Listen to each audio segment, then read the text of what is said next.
Hello everybody, this is Toys R Us, and for this special figure showcase and review we're going to be looking at the Magic Square MS B09 Trailblazer figure.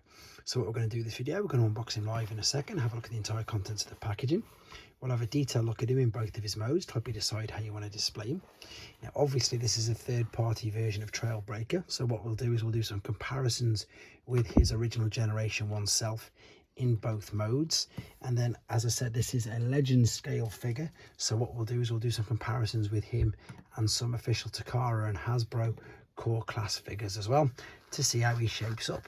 So as I start to pop these things back, I'd like to remind anybody who's not subscribed to this channel, if they'd like to hit that subscribe button for me now please, because it really will help me out. And if you've been a fan of the channel for a long time, you will know that this, I suppose, apart from the Iron Factory take on Mirage I did a couple of months ago, this is my first, well, it's definitely my first Magic Square, and it's one of my first real endeavors into these third-party legend scale figures. So as you can see from the back, he does look really good. There's the Weibo address for Magic Square as well. We can see there on the side, it doesn't say how many steps he is to transform. I'm thinking he's not going to be too difficult, to be honest, but let's have a look at him. I have no idea why there's an alien there. As I say, I am new to these. I just feel that I need to have a look at some of them. I've made people aware, shall we say, of so many of these when they've come out, and showcased them on the news videos that I do on the channel as normal. And I've always said I've had a curiosity to look at them, but there he is inside there. What I'm going to do to save you hearing the noise of me pulling this out, I'm going to just set him free from there and come right back to you. Okay then, here he is set free from the packaging. Let's do some first impressions before we do some comparisons. So what we've got here, as you can see, it's of course it's Trailbreaker, but for obvious reasons, with it being a third-party company, they can't call him that, even though Trailbreaker's had so many different names, including Trail Cutter, etc. But there you go, he's got a lovely little head sculpt there. To be honest, nice use of this reflective blue that they've got on the windscreen as well. The articulation will go, yep, all the way around. It'll look up and down as well. It looks like that's part of the transformation process, to be honest. We've got articulation in the shoulders. I'm being extra, I suppose, careful with this because, again, no idea what he's going to do. We've got swivel, we've got bend, looks like a double bend actually. We've got wrist swivel, and we've got rotating and moving backwards and forwards. We've got a waist swivel, hips, oh well, yeah, ball and sockets, you can see there. We've got a knee bend, double knee bend, we've got ankle tilt and rock. We've got loads going on here. He is a very articulate and indeed very detailed and indeed good looking figure. Now we've got the Autobot logo on there. Now this wouldn't have come with that on. I presume it's been put on by the previous owner, perhaps taken off this sticker sheet that came with it. And indeed, what I like about this as well, this is a collector's card, and this is very much like what in Japan, how they package their figures, Masterpiece, etc. Is it fold out or is it just a card? Let's have a look. It's just a card, so it's a nice and thick. It does look like it's folded out, but it doesn't. And then we've got the instructions, which don't really have instructions, it's just pictures, so it should be okay to work out. And there's nothing on the back either. There's also nothing which shows you what to do with these accessories, but they should be pretty easy to work out. Let's have a look. So we've got this, which is definitely going to go above his head, so that's going to fold down there. Let's have a look. Let's pop this in.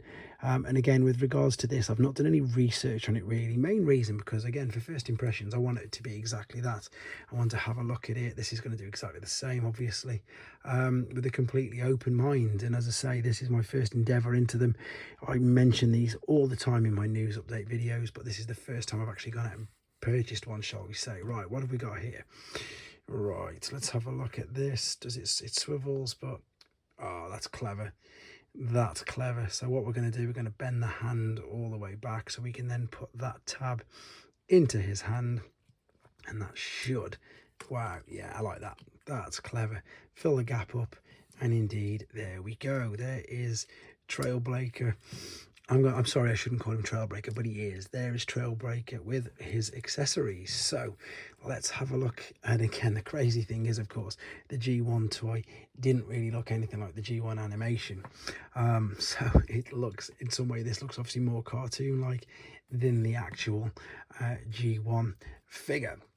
I have got the Earthrise one, but it's just so big. It's just not a true, it's not a fair comparison, to be honest. So what we've got here is I've just got a few of these core class figures. So these, as I say, are official Hasbro and Takara ones. So they're a bit bigger than these. And of course, a lot of the articulation is hidden away. You can see we've just got the little swivels there, whereas we've got really obvious big ball and socket joints with these. It's good to have a look at them like this, because obviously this is in a different league. It's far more articulate, it's more detailed, it's more intricate. That's probably the better word to use for it. It is more intricate, but of course it comes at a more hefty price tag. In the UK, this is probably about 4 times the cost of a core class figure. It might not be as much for the rest of the world, but it is about that here. So again, it's a case of you get what you pay for. I'm not saying it is a negative, I'm not saying it's a bad thing, it's just as simple as that. Yeah, it's a good figure. It looks really good. It doesn't really fit in, as you can see, with the core class figures here, because he is that bit bigger. But I suppose that's another great niche for Magic Square to get you to buy all of theirs. Let's just do a couple of side turns. Again, what you'll see is a lot of this is all tucked away quite neatly. You can, again, the difference in the price point really sells itself. There's hardly any gaps, whereas of course with this and with these we've got much bigger gaps, especially the ones on the back of his head.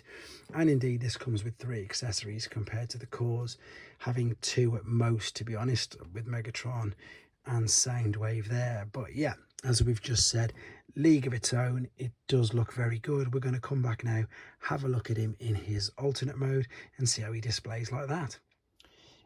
Okay, here we are, we're back with him in his alternate mode, and a quick apologies for no transformation process on this video. That is for a couple of reasons. The main one is to keep the main length of this video down, and the other is not to spoil it for anybody who doesn't want it spoiling for themselves. However, I will upload it in a separate video as an instructional tutorial if you want to see how to do it.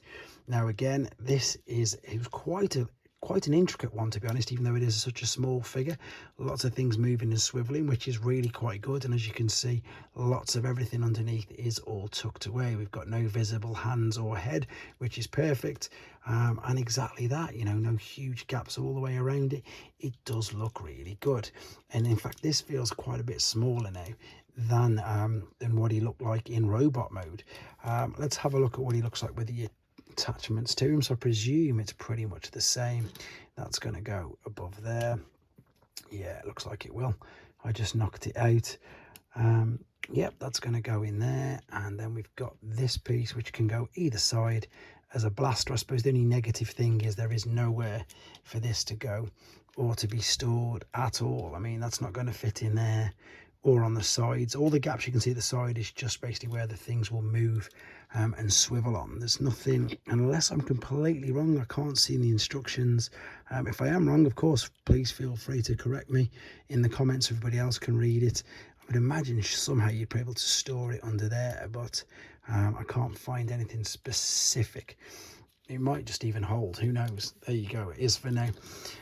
But yeah, you know, we've got a good bit of detail there on the grill.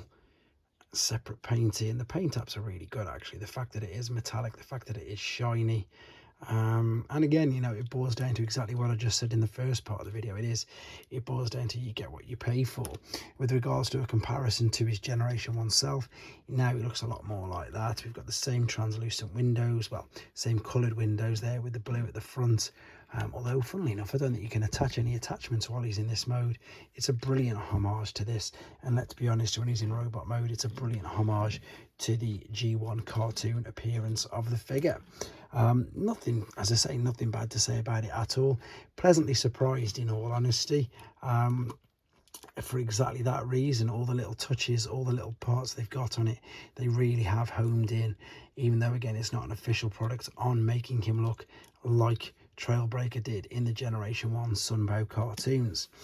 There we go, guys. That is Magic Square's Trailblazer. Let me know what you think in the comments, and of course, please take care.